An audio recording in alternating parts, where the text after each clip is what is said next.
చిరంజీవి సినిమాల్లో దీన్ని ఒక విశేషమైన సినిమాగా చెప్పుకోవచ్చు. ఎందుకంటే కొన్ని రోజులుగా చిరంజీవి బాడీ లాంగ్వేజ్ తగ్గ కథలు రాలేదు. ఈ కథ చిరంజీవి బాడీ లాంగ్వేజ్ తగ్గ కథ.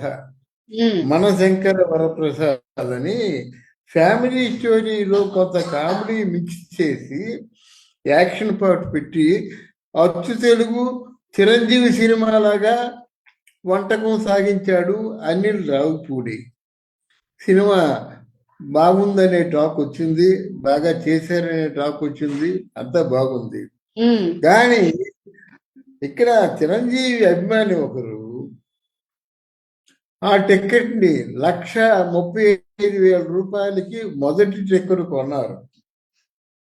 రెండో టికెట్ ని వాళ్ళ పేర్లు సరిగా గుర్తు రావటం లేదు. రెండో టికెట్ ని 1,12,000 రూపాయలు. నాకు ఆ ఫిగరే నాకు గుర్తుండిపోయేది అన్నమాట. అంటే మొదటి టికెట్ రెండో టికెట్ 1,35,000 ఒకటి, 1,12,000 ఒకటి టికెట్. ఒక టికెట్ కొన్నారంటే మరి టికెట్ ధర పెంచకూడదు, ఒక 500 రూపాయలు దాటి టికెట్ ధర వెళ్ళకూడదు, 600 దాటి వెళ్ళకూడదు, ఇవన్నీ అనుకుంటే అవుతాయా? ఇక్కడ గవర్నమెంట్ కి ఒక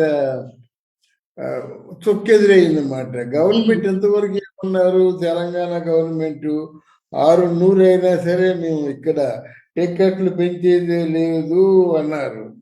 కానీ చిరంజీవి రేవంత్ రెడ్డి తాలూకు స్నేహితులు రేవంత్ రెడ్డి చిరంజీవి దగ్గరికి వెళ్ళి, అయ్యా మీ తాలూకు సహకారం మాకు కావాలి అని కోరుకొని చిరంజీవి గారి ఇంటికి స్వయంగా ముఖ్యమంత్రి గారే వెళ్ళే అంత చనువు ఉంది వాళ్ళిద్దరికి.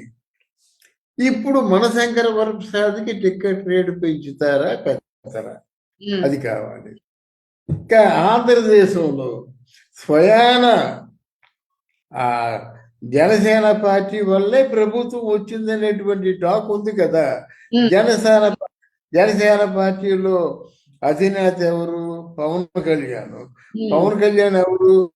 అన్నయ్య సొంత కొడుకు లాంటి వాడు అన్నమాట. తమ్ముడైనప్పుడు కూడా కొడుకులాగా పెంచుకున్నాను, లేకపోతే నాకు తండ్రి